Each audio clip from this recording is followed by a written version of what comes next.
And welcome everybody to the Bangers and Classics podcast. It's number 52 with me, James Rupper, and him, David Malloy, who reminded me that that sort of marks a year of doing these. I don't know what the point has been, David. Can you help? Absolutely no point. No point. Oh, no. No, pointless and futile. That's what I've heard. That's the feedback I get. Oh, good. That's just from my wife, I think. Yeah. Probably my mother as well, and probably even the animals. They probably think it's pointless and futile as well. But there we go. I care not. No. Follow your own path with this one. So, James, we had a guest, ladies and gentlemen, this is the second or third take at this one because apparently, so there he goes again. we have a guest in the podcast this week. It's Mr. Roland Millward, who will be taking on James at a challenge. But we will come to that later. In the meantime, James, what have you seen? What have I seen? I've seen lots of things, David, that would make your hair curl and things like that. But actually, I've seen an absolute motherload of interesting stuff, and I'll have to grab my notebook for that. I had some carryovers from the previous week, but I'm actually going to not carry them over because what I saw was too remarkable. It actually outshone some of those. I saw a fabulous Toyota Land Cruiser, a mid-90s one, and it was prepared for the apocalypse. It was painted grey. It was up on very big wheels, and it was going like the clappers. And I saw it twice. I saw it in the morning. It came past my office window. And then in the evening when I was outside, it hurtled past again. So they're obviously doing stuff, catching zombies and stuff probably with it. So that was quite interesting. A Discovery bobtail, so the Discovery equivalent of that Toyota Land Cruiser, but it was raised and it looked again ready for business. MGBT hardtop out on a February day. It was very good of them to be out and about in that. Another Bentley Turbo. There's an outbreak of Bentley Turbos in very good condition. Again, it's out in February when there's salt on the road, so they'll probably go home and clean it afterwards, but well done to them. And probably the most remarkable thing was actually a Mondial Ferrari. So yes, a Ferrari Mondial. It had loads of stickers on it, and because we were going in opposite directions, I couldn't read what the stickers were. It was a bit like somebody going to do one of those banger runs. And presumably they were because obviously you can get 4 people in it and to spread the cost, and it's one of the cheaper Ferraris. But it was quite interesting to see that on the road, made a nice sound, and it looked pretty good. So that was actually quite a good haul, I thought. Yes. Well, I saw a car with lots of stickers as well. Yeah. Possibly going to the same place. There's a racing number on the side as well, number 7. It was a Jaguar S-Type. The more modern S-Type, not the one from the 60s. No. But yeah, it was kicking about on the road being driven.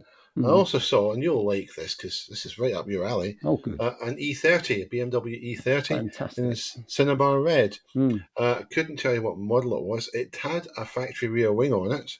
It wasn't an M3. No. But it looked in extraordinarily good condition. It was immaculate bodywork from what I saw. It went past. Obviously, it's a fleeting glimpse, but you can take in a certain amount of detail. And it looked great. And here's the thing. It was being used on a road that was somewhat grotty and had recently had a liberal application of salt. Certainly the day or two before it. And whoever was driving it cared not. I've seen the car before. I've seen him use it before. This is the guy who obviously looks after it, but isn't afraid to take it out in adverse weather conditions. Yeah. So well done to him. Exactly. And the first person I thought of was you when I saw it. That's very nice of you, David. That I'm never far from your thoughts. Well, actually, I'm quite far from your thoughts because you very rarely see an E30 these days. But there you go. Well, there you go. But whenever I see one, I think of you. That's very nice. Well, it's only the 2 other people I know. Well, not even get to that. So some news now. I think you wanted to talk about something you watched on YouTube. But first of all, can we start with news of a new classic car and motorsport event north of the border this coming year? And it is the Jackie Stewart Classic. It's being held at Thirlstane Castle. It's in June of this year. It's a classic car show, and there's also a sprint, and there'll be some of Jackie Stewart's cars there from his racing history, and it's promised to be some other people from within and out with motor racing. And the good thing is, it's all for a good cause. It's all for his Race Against Dementia charity, so a very worthwhile cause. think it's the 18th and 19th of June, www.sirjackiestewartclassic.com. I think that's the correct address. You can find out more there. It's the details are somewhat sparse at the moment. Obviously, as we get nearer the date, they'll flesh out a bit. But certainly, very scenic grounds, a very nice part of the country, and probably a thoroughly good couple of days out, and all for a good cause. What more do you want? No, that's very good, David. Excellent. Yeah, I mean, I don't know if we're going there, David. So it'd be quite nice if we did, I suppose. I think we should. Yeah. Okay. Well, we'll look into that. But your alter ego, David, who is Count Dankula, uh, which I've seen no evidence that this may not be true. That actually, once you finish this podcast, you go off and do your Count Dankula act, and you have a series called Absolute Mad Lads on the YouTubes, and there's a very good one because it's car themed, and it's worth a watch, and it's about a chap called Helge Meyer, and he was a Danish special forces, and during the Balkan War recently, in the early 90s, he made a difference. He was a force for good. He actually took supplies and food and whatever was needed to people who were stuck behind enemy lines, or who actually couldn't get access to anything. So I've made it sound quite dreary and boring, but if you look into the story, it's probably one of the most remarkable stories sort of ever, really. Sort of a real life superhero. And I know that you've looked at it, David, and you've sort Yeah. of agreed, really. Oh, yes. I mean, absolutely. This, as you said, James, this is a guy there should be a film about. Mm, It's such a great story. yeah, It's a true story, and it's a remarkable story. It deserves to be immortalised and celluloid. The trouble is, of course, if Hollywood got their hands on it, they would mess with it, try to over dramatise it. The truth is dramatic enough. mm, This chap, I believe, tried to volunteer to help all of the major services, yeah, and he was turned down by a lot of them. Nope, don't need you. So he bought, I believe, an old, I think about 12 or 13 years old at the time, Chevrolet Camaro from American Air Base, yeah, which of course they still were in Germany at the time. And the mechanics of the base, I think, on hearing his plans, decided to help him. And they did a lot of work to the car. I won't go into the absolute detail of what they did, but they basically toughened up this car. They beefed up the engine. They gave it a coat of paint that absorbs radar and various other things. Its power, I think it was only about 120 horsepower in yeah. standard form. They tuned it up to double that and then gave him a nitrous oxide injection system. They gave him over 400 horsepower so he could get out of the road quickly, modified the lights. It basically, it was like Knight Rider Mm, when they finished with it. It didn't drive itself though, but it was no, pretty much on a par with it. And of course, there was plenty of space created in the car for him to take his supplies in. And they even gave him a Kevlar helmet. Now you would think this chap, being ex-special forces, would carry a gun. He didn't carry a gun, did he, James? no, he certainly didn't. No. No. No, he took with him a Bible, and obviously he would need a knife, because you need knives for all sorts of purposes. So that was really just for his own. If he had to unscrew a Phillips head or something, that would come in handy. But no, he went. He went in there completely bravely, and I think it was something like 200 missions Mm. he did, and I think he did get shot in the head, didn't he? and Yeah. luckily his Kevlar helmet saved him. But I don't think we're spoiling it, and it's good. It's great that he's still around today to tell the tale. But if you're into cars, just reading about or listening to what they actually did to the car is quite remarkable. But then he went to another level with his own personal bravery, because he just thought this was something he wanted to do to help people in a very dire situation. So it's wonderful that there are people like that out there Absolutely. today. Absolutely. And the great Mm, thing is, obviously, he's still around. And yeah, even the car, he's still got the yeah, car. It's been painted again since then, but he's still got it. uh, And someone should make a film about this, but do it properly. If you're going to make a film, mm, please just tell the true story. No Hollywood embellishments. It doesn't need them. It really doesn't. It's a fantastic story, and obviously about a fantastic gentleman. mm. Yeah, And I don't think we can praise him any higher than that, James. No, not really. He gets the Bangers and Classics gold seal of approval. He is really, yeah. He's a Bangers and Classics hero. That's We it. might, yeah, we might introduce that medal from time to time. There's very few people deserve them, but Yeah, made out of recycled Austin Allegros. absolutely, yeah, that's Yes. right. So That's actually not a bad plan. no, it's not, is it? Yeah, I'm sure he'd come on the podcast and regale us with his stories. Well, I'm not going to argue with him, are you? No, I'm not. No, No. he's right about everything.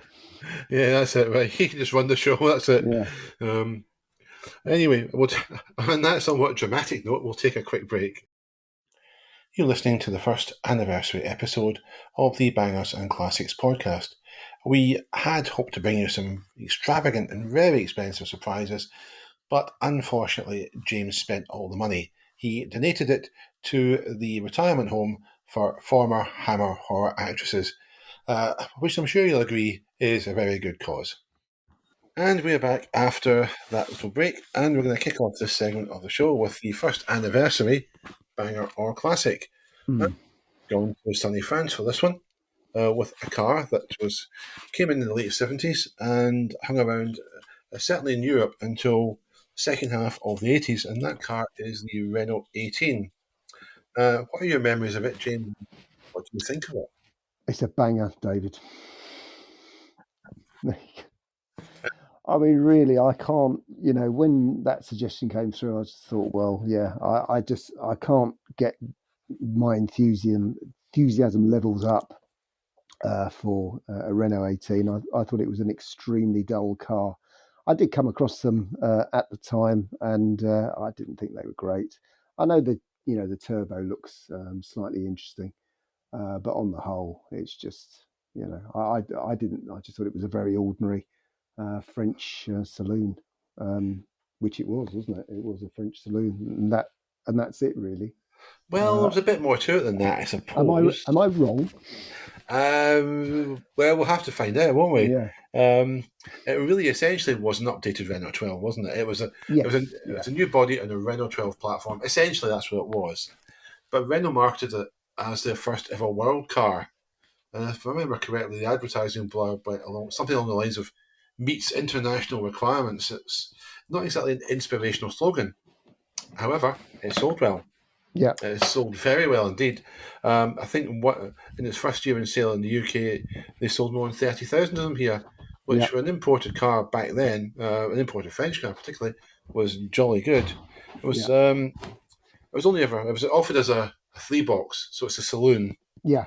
And there was a station wagon version. Yeah, there was, wasn't there? And it sired the Renault Fuego, which was a bit more interesting, obviously. Yeah. It was kind of based on the same platform, and yeah, it wasn't a terribly exciting car, as you say, but I suppose you call it worthy. And there were very, very few left in the UK. There were 23, I believe, left licensed in UK roads. And then, of course, you come to the turbo version, which, considering it had a bigger engine than the 5 turbo, which came along very slightly later on, wasn't that powerful.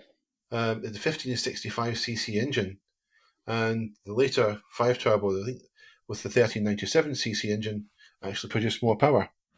So it wasn't a ball of fire, but it did help to introduce turbocharging to the mass market, which obviously was a good thing back in the day, and it probably still is, because that's the way manufacturers of petrol cars have went in recent years.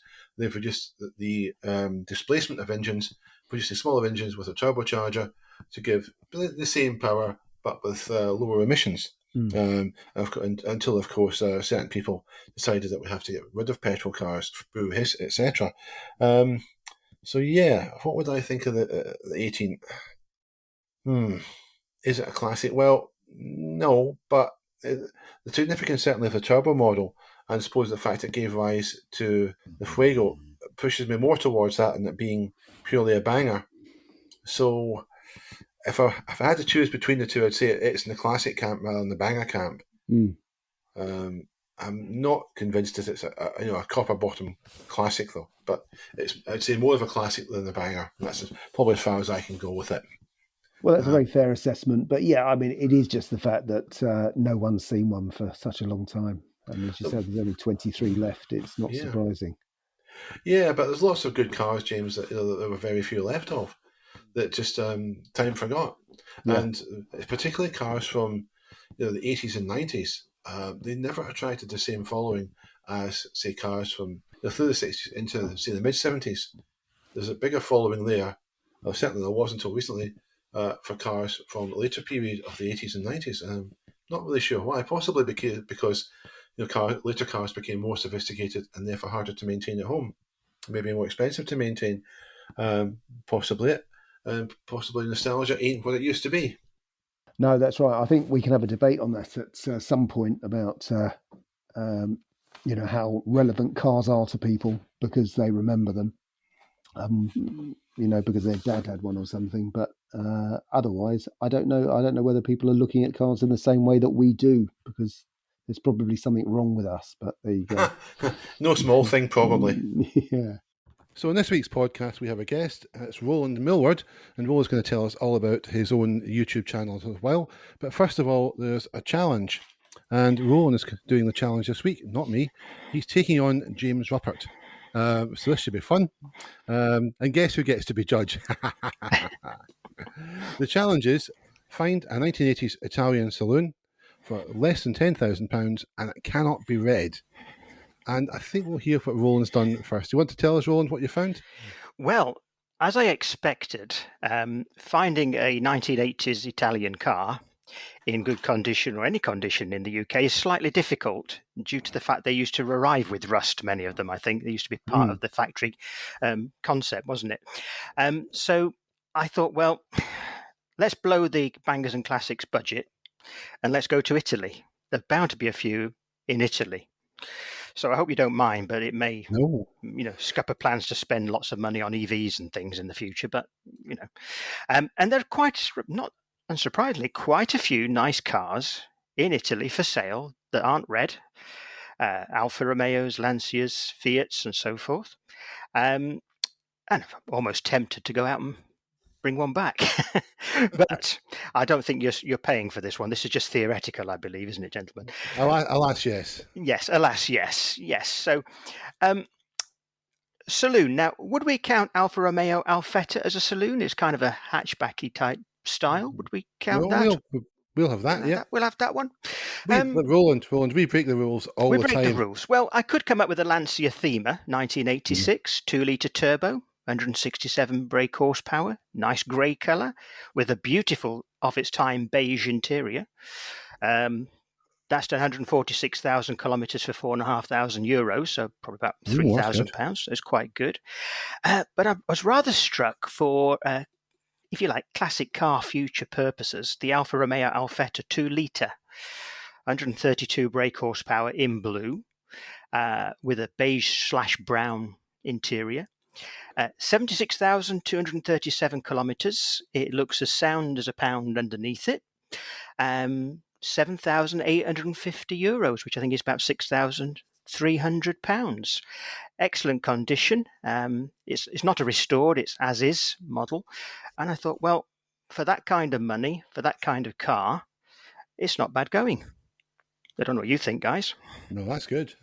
They're nice cars. They are both nice cars. Yeah, it's 1981. I don't know if they said the year or not, but 1981. No, that sounds very good. Yeah, in Italy, of course, most cars you will find of that era are going to be under 3 litres, because I think it's 2 litres was the tax break in Italy at that time. If you went over 2 litres, you'd pay an awful lot more tax on your car, which is why you got things like the Ferrari 208, well, the 308 in Italy. So yeah, but they are all both good choices. But what I wonder has Mr. Ruppert come up with? He's been scheming away. I mean, I heard him scheming away during the course of the week, trying to find something to outdo you. So let's see if he's achieved it. I think Roland's done extremely well. And as Roland knows, the only thing that you have to do, quite rightly, is to go to Italy if you want to shop for a decent Italian car. Because, all the ones here are very overpriced. They're very rusty. And they're not always that interesting. You find the really interesting stuff if you go there. So I've gone to Italy as well. I had a tiny bit of a heart failure when you said it mustn't be red because I completely forgot about that. But it's okay. We don't have to respray it. But yeah, I've gone to 1981 as well for my vehicle. I've gone for an extremely rare beast, which you just don't see. I remember when it came out, but I think I've seen very, very few of them ever in real life. And where would I have to go? I'd go pretty near Rome to pick this up, but it is with a dealer. It's a 1981 Fiat Argenta 2000 IE. I don't know if you remember those gentlemen at all. Vaguely, Um, yeah. Vaguely, yeah, yeah. that's right. This one is in a sort of an off blue, and it's 6,500 euros. There's other reasons to be interested in it. As I say, it's very, very low mileage, and they've spent a bit of money, I think, commissioning it because it has been off the road for a bit. And the reason for that is it actually belonged to a very famous person in Italy, but not at all famous here, but Countess Yoko Nagar. And she, That is a made yeah, up name, isn't it? no, it isn't. It isn't. She actually married a count. I mean, if you look her up, she's an interesting old girl. I mean, she's quite dead now, but this was her car, and she's very much in the Yoko Ono mode. But she married a count, and he sort of died in mysterious circumstances a few years later, but nothing was proven. So, so this was obviously her runabout, her tax dodge 2 liter runabout, and yeah, as I say, it looks. In the pictures, like someone's just thrown a bucket of water over it, but there doesn't seem to be any rust on it. They've done some engine work, and it seems all very good. So I just think, yeah, for the complete and utter rarity of it all, it would be worth getting this one. So when this podcast finishes, I'll be on a EasyJet flight to Absolutely. Rome, and it'd be nice if Roland could come with me and he can go and pick up his Alpha, and I'll go and pick up this Argenta. Sounds Yeah. good to me. Yeah. Yeah, I have to say, I think the Alfetta sounds better because the Argenta, now I remember it now, it's just really an updated Fiat 132. It's actually a slightly uglier one. I thought so. Yeah, but it's a very rare car, David, and it was owned by a countess. So I mean, I've got it's like I've got 2 massive ticks there. The Countess. Very low mileage. I mean, there's another tick. Although really, what I do think is obviously because Roland's the guest, he should win. But I thought I'd ticked all the boxes there for you, David. I mean, it's almost like a French car what I've chosen there, really. Yeah, I'm just worried, James, about this Countess business. The last time you got involved with the Countess, look at all the mess that caused. Well, it did, didn't it? It was terrible, wasn't it? But absolutely. It was all okay in the end, wasn't it? I mean, there was a few. I'm not quite sure of that. No. No, I saw him hanging around Curry's the other day looking at dishwashers. Oh, dear. There you go. Well, I think it's the ideal car to take to Transylvania. Really, James. I think with its history, it would be fantastic to go to Transylvania with it. They would just wave me through, wouldn't I? There'd be no passport checks. The Countess, where is the Count? That exactly. So there you go. I will send you a link to this, David. So because you're probably thinking he's making all this up again. He's on his meds again. He's slipped out of his secure institution to do this. But no, this is all true. Which one? You've been in several, mate. I have been. I've been in many. Yeah, and the school I went to was an approved one, which is a very old joke. Indeed. Used to tell back in the old days, which means nothing now. No. Young people today, they don't understand. They don't, do they? No. So that's 1-0 to Roland. Oh, thank you very much. So, Roland, tell us about your YouTube channel. You do walks.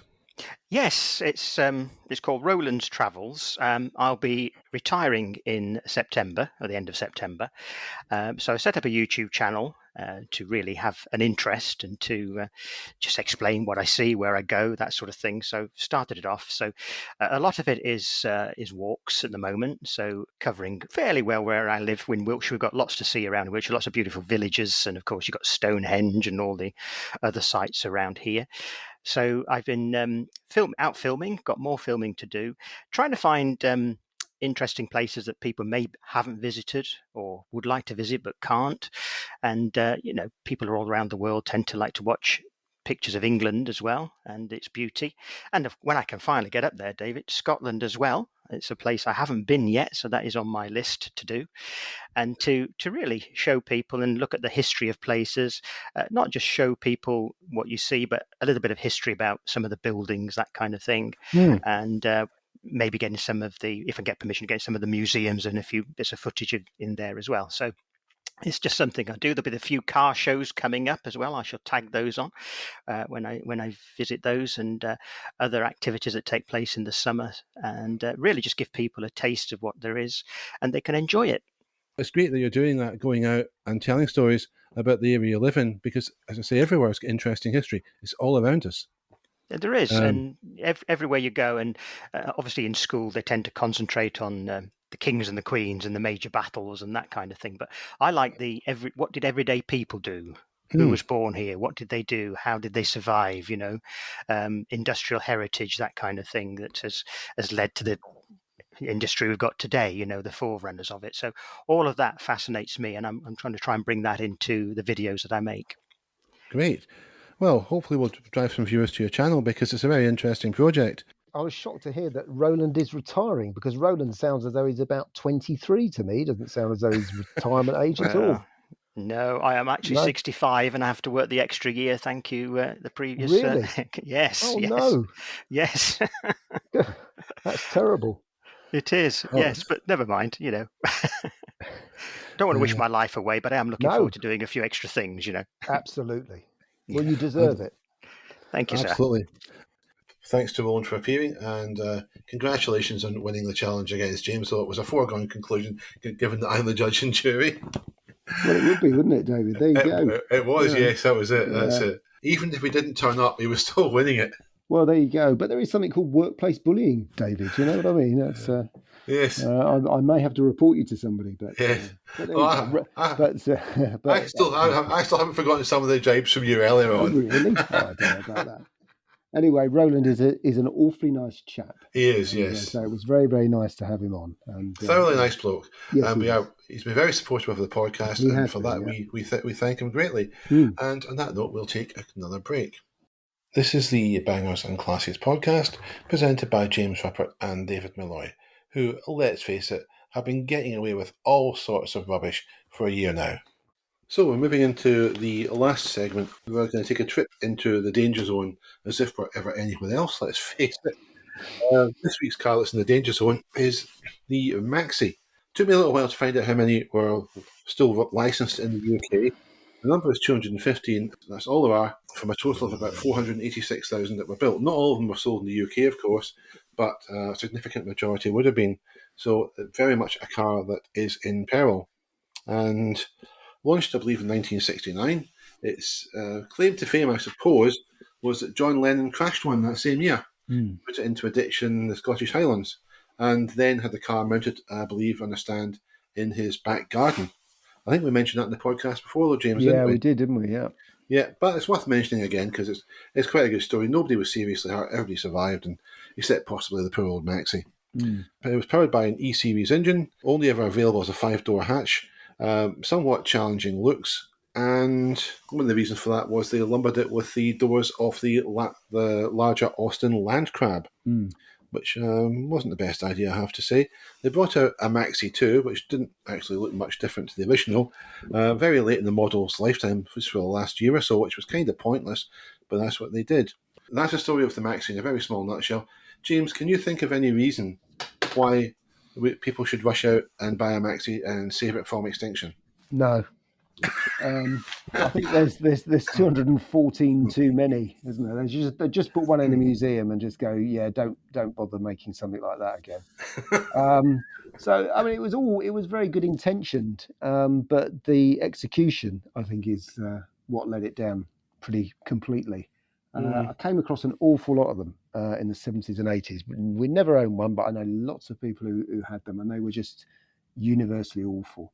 Gearbox wasn't very good, was it? I think the gearbox used to be a bit funny and break a lot. It was just it was just very much of its time, badly done. So yeah, you'd have been better off with a Renault 6. Yeah, 16 was the better car. Yeah. I don't think there's much doubt about it. But the Maxi has some plus points. Did it? All right. Apparently, so it says it says here that it did. I don't know. Better read from it anyway. It says that it was comfortable. Yeah. It was roomy. And it certainly was versatile. You could sleep in a Maxi. That was one of the things you could do. Yeah, they kept making that point in those adverts, because you had to, as you waited for the AA, didn't you? You had to stretch out. It also was involved in an international incident of sorts.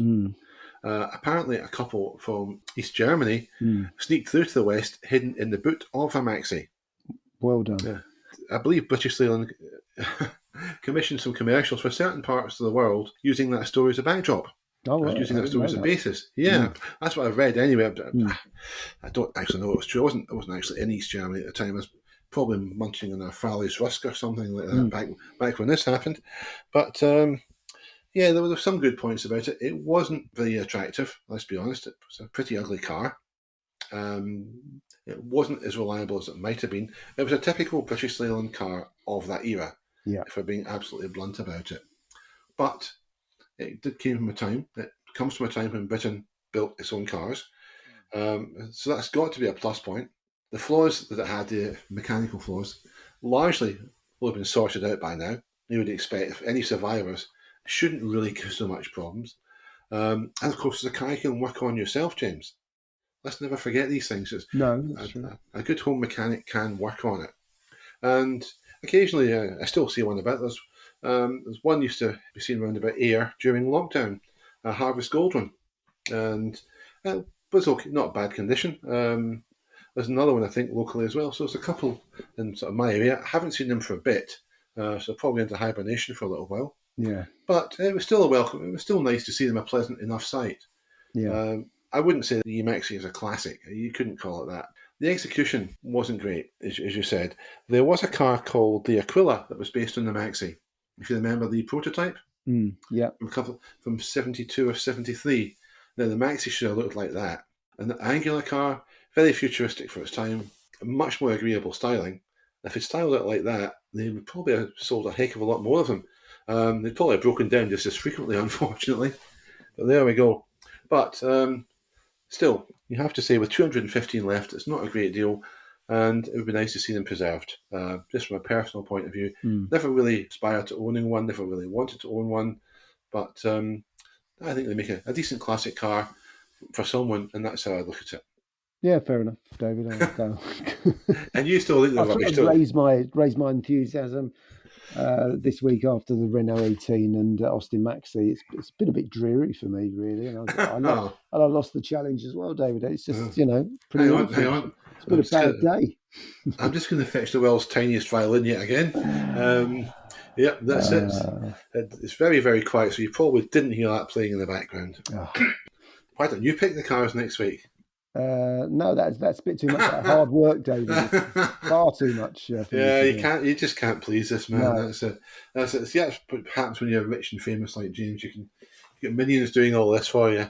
Thank you very much for listening to the 52nd episode of Bangers and Classics. That's a year already that we've been doing it for, and we've aged about 5 years each in that time, I think. But we are very grateful to you for having listened, and we hope you tune in again next time. Yeah, thanks very much for listening. Me and Countess Yoko Nagai are off to somewhere or other. I don't know. I'm going to go and buy a car. Well, just when you mentioned Yoko Nagai, yes, that car, obviously, one you picked out in the challenge, would have been bought when the Count was still alive. Oh yeah, because he died, I believe, in 1982, and the car was bought in 1981. Yeah. But that's a great buy. It's a car with an interesting history. Yeah. And, what I said to you the other day, it'd be a brilliant idea to have a museum filled with cars that are interesting only because of their histories. Yeah, that's right. Yeah.